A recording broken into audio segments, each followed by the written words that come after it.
prominent university ki lecturer amani. Numitto mahak class ahum thangna na lay. Aroiba class sangduna advertise ki maramda lecture piri. Class manungda pregnant oibi nupi ama fi illaga karisu na chungdana changsilai. Hall duda layriba student mayamdo nupi duda ngakna yengnari. Nupi duna Lily ki manakta changduna nangla Lily haise. Lily pukningda ay mahak po hana amuk to ukhijiba male. Natraga ay nagawkibo irazala. Nupi aduna ay giming Mary Mary ka kaurusi aye. Wen haribasi Mary ki family ki maming ni. Mary ki sakpham do yamna chinglim na phajai maithong da tariba minok tuna mi pum na makki pukning singsili. Mary na itha thajadana Lily aina pregnant oirisa Logan gi ngang ni. Logan Lily ki boyfriend ni makhoi ani engage tawduna luhongbagi matam phawba lepkhrabani. Logan amasung Lily university aduda punna oja oiminai. Layriba student mayamdo Mary na ngangbado taraga chirol tawba hongnarai. Satra khudingmakna Logan amasung Lily engage tawkre haiba loina khangnaribani. Lily ngai haktangdi marol thoktaba mitamgumna tumina lepdaga lay. Noktaba yade haibagum nokfet tawduna Mary nangna hariba misakto onaramganiye. Mary mahaki mabukta tapna pai. Aina harisida kari sosoba laite. University asida mahaksu lecturer oiribane. Lily su Mary ki masagi phibamdo ubada angang ado tha 8-9 suramlani haiba khangi. Tha 8 gi mamangda Logan ga mahaka engage tawkibadu ningsinglai. Matamduda Logana Lily gi makutta nungsina paiduna nangna aigi imai babu luna tawgani haina wasakpiyo. Aina nangbuso pumnamaktugi mathakta tonghanne kai khumnaganiye. Wakal singsi khaluraga Lily tawfam khangde mayam mangda ikai firup khumba haibadu oire. Manakta layriba desk tuda makuna kanna paisinduna satra singi mamangda ikaibadu khangli. Mary ki sakphamdade ikaibagi mami amata tade nokmi tawduna lay. Mary na Lily nangga Logan ga loinana makhoigi mayumda chatuna mahaki mama makbaga so unarure haiba ai khange. Engage tawkre haiba so ai khange. Adubu ai so upai lete. Icha se mapagi manakta khakta lehengani. Maram aduna nang Logan ga kaina batabane. Lily yamna ngakna karigino mahakna asukluba wafamse aingonda irai laina harakliba. Mary wa makha chatharai. Logan ga aiga chahi ani sure punna leminarakpa. Aiso nakhoi ani ki nungsi panthungphamda yetpati pamkidabane. Soibadagi aisu pregnant oikhre. Hojikti icha yarakladi lona nungsinabasу yararoi. Icha sina lainaba yumama pami. Aisu nangonda haidanaba honabane. Ado upay amata laitabagi lakbane. Lily mamito lakthoklaga munna tari mahaksu ningsinglai nungdang khuding Logana phone da wari sanasi haiba yakidabado study tawri haiduna laki. Logan da chingnaba yaba mataw amata khangba ngamkide. Logan ga Lily ga college tamlingaidagi thengnaki. Makoi ani hostel punba coaching center punbana tapna sum naksinnarakpadagi nungsinarakhibani. Lily pukningda aiga mahakka nungsinnarakpase chahi 3 hele. Aduga nupi asiga nungsinnarakpana chahi 2 sure haiba. Aidi mahakna topa nupiga mari leinarumgani haibadi thajaba ngamde. Aikoi ani yamna understanding laina nungsinare. Merina Loganaso Nango na babam Javani. I queening each as a boxy hybida Mahagni Arabani. Lily Masadu Taptanaba Yamna Kanadi Hotnabani. A sing Bakanging Buggy upon Manahin Kibana. Hojik Loganda. Tangnabo classida lecture piramani. Mango de Chalaga, I hung luke. Lily Mahaki Perat Luijinga, Mapanda Yamna Pingna Toki. Room Mapanda Hek Tolakbaga, Tungdagi Merina, Mahaki Furit to the Paiduna Yali. Merina Mahagasi, class late heaven. Laglamoye. Nanga Mahakuti Chalida, Mahak Pangloye. Lily Merina Ngang Liba Mayamdo, Karisu Tajade, Loganda Chingnaba, Mikup Amata Yaukide.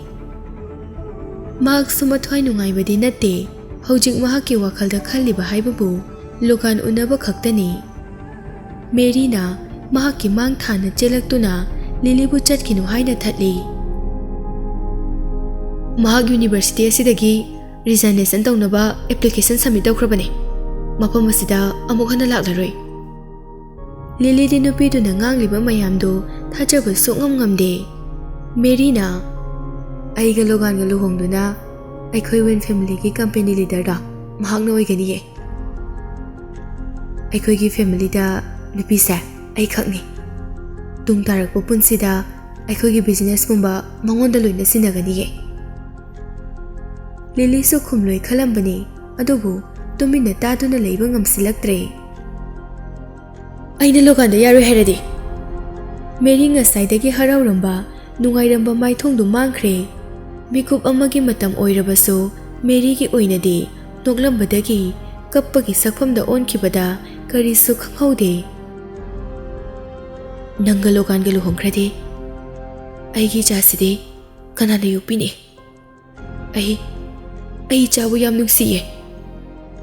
Lilina Aigaloganga, engaged the Krikanga Kanga, Karikinanga, Mahaka Aron Marilay Ribano.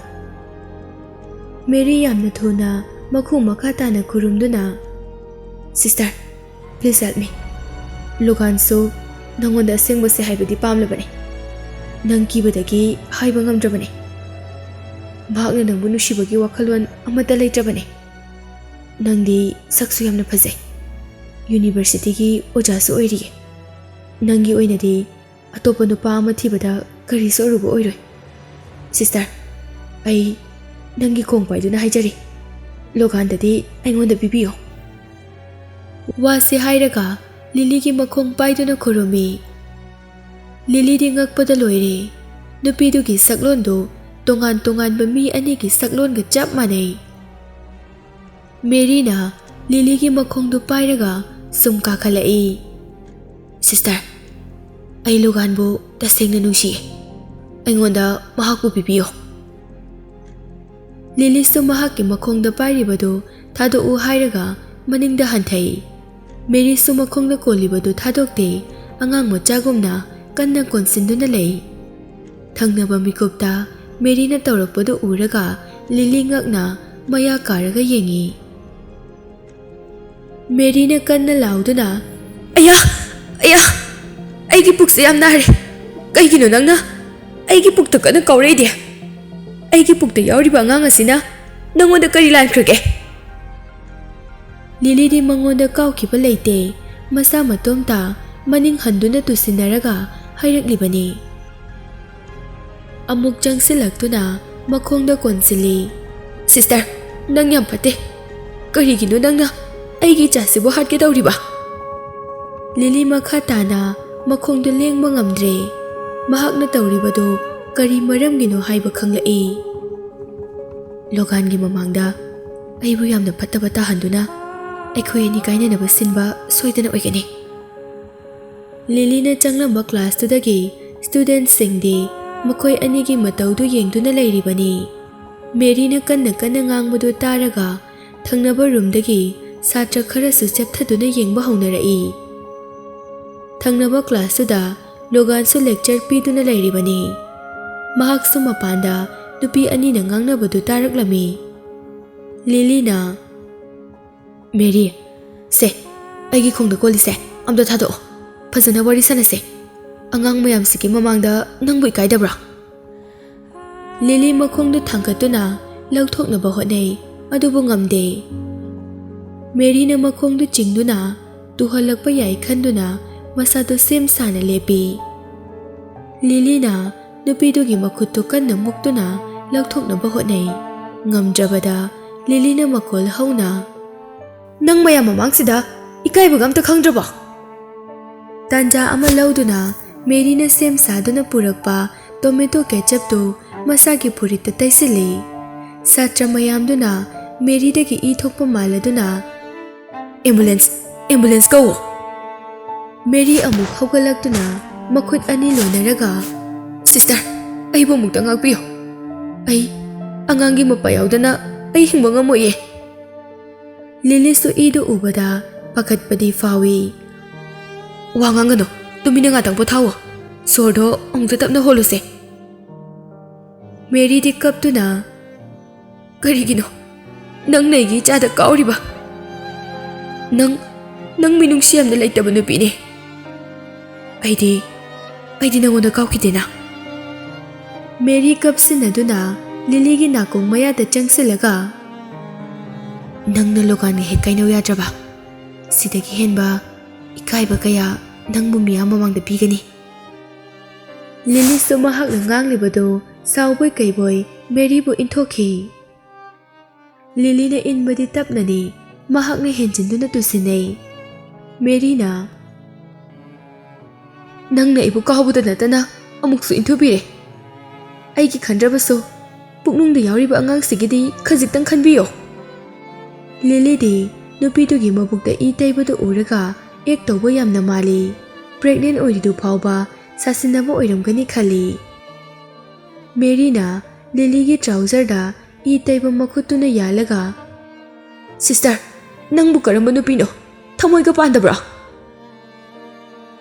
ꯂꯤꯂꯤꯅ ꯋꯥ ꯉꯥꯡꯒꯦ ꯇꯧꯕꯒ ꯅꯨꯄꯥ ꯑꯃ ꯆꯪꯁꯤꯜꯂꯛꯇꯨꯅ ꯂꯤꯂꯤꯕꯨ ꯏꯟꯊꯣꯛꯏ ꯅꯨꯄꯥꯗꯨ ꯂꯣꯒꯥꯟ ꯌꯥꯝꯅ ꯄꯥꯈꯠꯅ ꯐꯝꯊꯔꯗꯨꯅ ꯃꯦꯔꯤꯕꯨ ꯀꯣꯟꯁꯤꯟꯗꯨꯅ ꯍꯧꯒꯠꯃꯤꯟꯅꯔꯛꯏ ꯂꯣꯒꯥꯟꯅ ꯂꯤꯂꯤ ꯑꯩꯗꯤ ꯅꯪꯁꯦ ꯑꯁꯨꯝꯅ ꯇꯧꯕ ꯉꯝꯕ ꯅꯨꯄꯤ ꯑꯣꯏꯔꯝꯒꯅꯤ ꯍꯥꯏꯕꯗꯤ ꯑꯩ ꯈꯜꯂꯨꯗꯕꯅꯤ ꯂꯤꯂꯤꯁꯨ ꯃꯈꯣꯏ ꯑꯅꯤꯗ ꯁꯥꯎꯅ ꯌꯦꯡꯉꯤ ꯃꯈꯣꯏ ꯑꯅꯤ ꯌꯦꯡꯕꯗ ꯄꯔꯐꯦꯛ ꯃꯦꯠꯆ ꯑꯣꯏꯔꯕꯁꯨ ꯑꯃꯅ ꯑꯦꯛ ꯇꯧꯕꯗ ꯑꯐꯥꯎꯕꯤꯅꯤ ꯑꯃꯅ ꯃꯑꯣꯡ ꯃꯥꯟꯗꯅ ꯆꯤꯠ ꯇꯧꯕꯗ ꯑꯊꯣꯏꯕꯅꯤ ꯂꯤꯂꯤ ꯃꯁꯥꯒꯤ ꯑꯁꯥꯎꯕꯗꯨ ꯐꯥꯊꯅꯕ ꯈꯨꯇꯨꯝ ꯇꯥꯁꯤꯟꯗꯨꯅ ꯈꯥꯡꯂꯤꯕꯅꯤ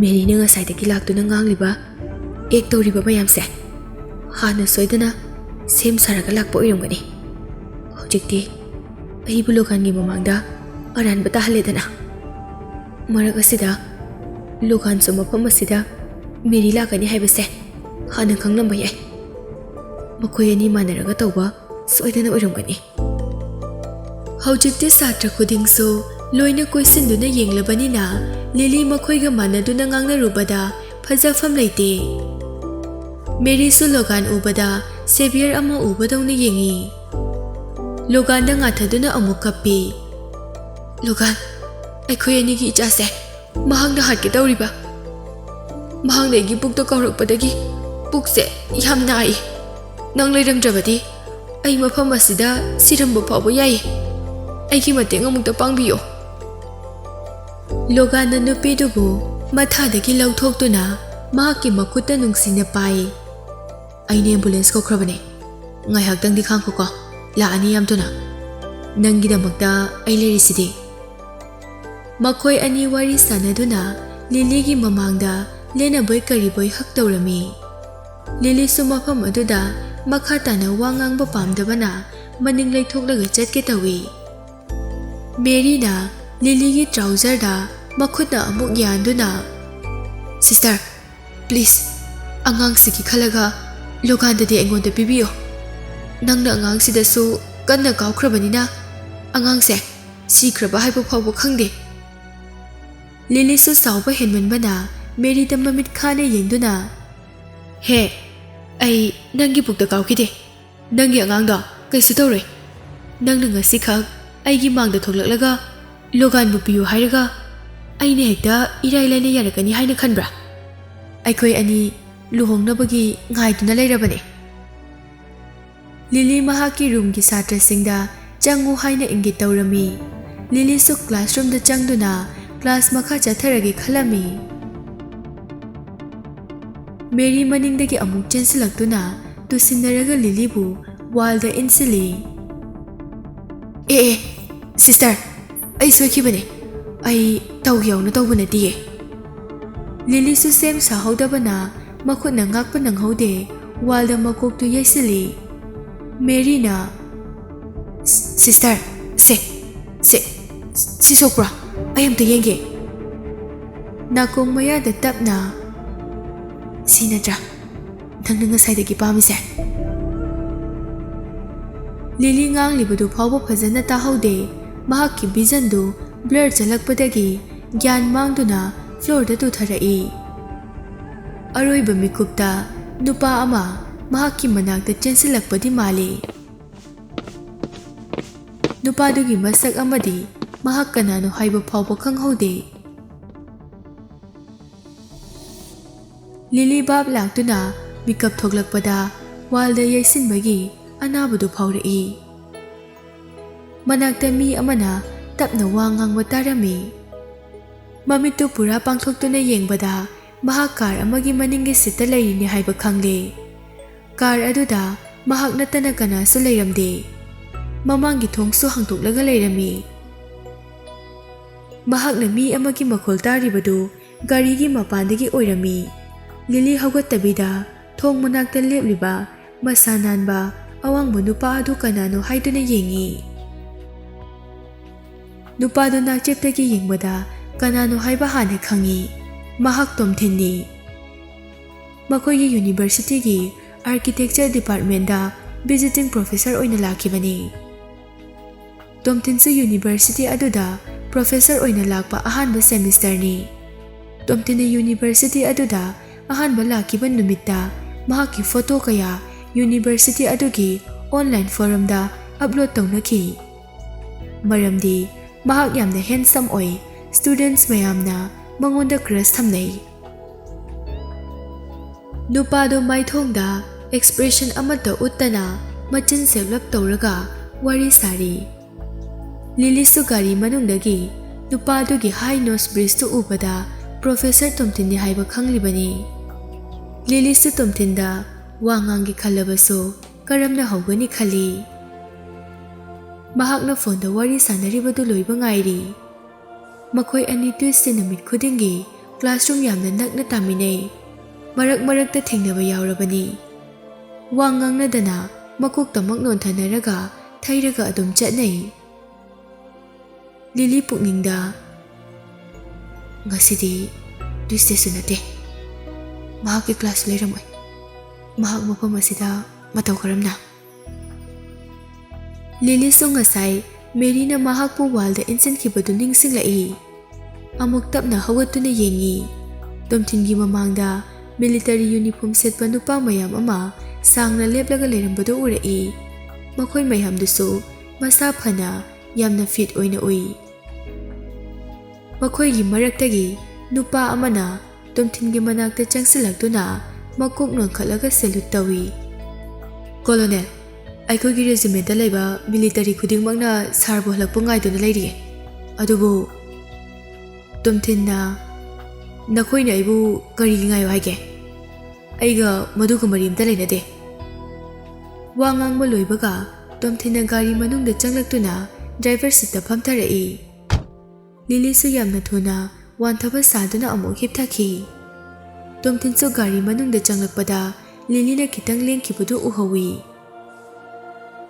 ꯇꯣꯝꯊꯤꯟꯅ ꯃꯃꯥꯏ ꯂꯩꯊꯣꯛꯇꯕꯤꯗ ꯒꯥꯔꯤ ꯃꯅꯨꯡꯒꯤ ꯔꯤꯌꯔ ꯚ꯭ꯌꯨ ꯃꯤꯔꯔꯗ ꯌꯦꯡꯕꯗ ꯂꯤꯂꯤꯅ ꯃꯃꯤꯠ ꯄꯥꯡꯊꯣꯔꯛꯄꯗꯨ ꯎꯔꯝꯃꯤ꯫ ꯂꯤꯂꯤꯁꯨ ꯃꯃꯤꯠꯇꯨ ꯎꯏꯁꯤꯟꯒꯦ ꯇꯧꯕꯒ ꯃꯤꯔꯔ ꯑꯗꯨꯗ ꯌꯦꯡꯕꯗ ꯇꯣꯝꯊꯤꯟꯅ ꯌꯦꯡꯂꯝꯕꯗꯨ ꯎꯔꯝꯃꯤ꯫ ꯇꯣꯝꯊꯤꯟꯁꯨ ꯎꯗꯕ ꯁꯥꯗꯨꯅ ꯃꯃꯤꯠꯇꯨ ꯐꯠ ꯂꯩꯊꯣꯛꯈꯤ꯫ ꯁꯤꯠ ꯕꯦꯜꯇꯨ ꯐꯥꯖꯤꯟꯗꯨꯅ ꯀꯥꯔꯗꯨ ꯑꯦꯛꯁꯤꯂꯔꯦꯠ ꯇꯧꯏ꯫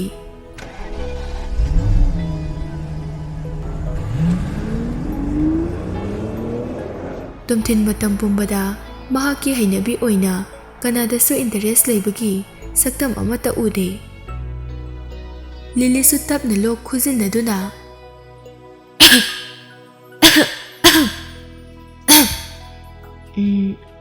Nangnara ngasai aibu mateng pangbikibado. Tomthin karisu khumde mani haibagi makoktu khitang nomi. Lilysu nupa adubu yengbada mut yamna nungaitana ui. Mahaksu makha tana nupa aduda wa ngangkhidre. Ngaihak leiraga Tomthinna ai nangbu hospital da pugi haina lakpane. Nupa duna ngangthoktana nganglakpa khonjeldu yamna deep and mellow oi. Nupi khudingna mahakki khonjel adu attractive oigani. Lilysu khonjel phajaba nupa pama nupi makhalni. Internet tasu Lily matam ayambada sound dubbing gi matangda footage yamna yengi. Tomthin handsome oibata natana khonjel su yamna phajaramgani haiba khanjilude. Lilysu ngaihak wakhal khalingai Tomthin bu thagatpa phongtokani haiba kaurure. Thank you for saving me. Tomthin na pakhum piraktrabada Lily na pung kaya tare haina yengi. Matamdo yamna ngalami. Mahakna gyan mangkibadu yamna kuiramdre. Car adu hospital amagi mamangda khami. Naha oiba nupa ama chensilaktuna. Sir, pumnamag arrange tawba loire. Tomthin na Lily da amuk yenglagtuna. Nang check up tawgnaba manungda doctor ngaiduna leirabane. Mahakka punna changminakro. Mahakkidamakta Tomthin na doctor fauba hana hainatuna thamlambaduda Lily matomta ngakjai. Yamna thuna makokta nontaduna Tomthin da ikai khumnaba uli. Naha oiba nupaduna Lily da please aigi tung inabiro. Lily so nupadugi matung inaraktuna hospital manungda changai. Lily maning onthoktuna amuk yengbada Tomthin di leiramdre.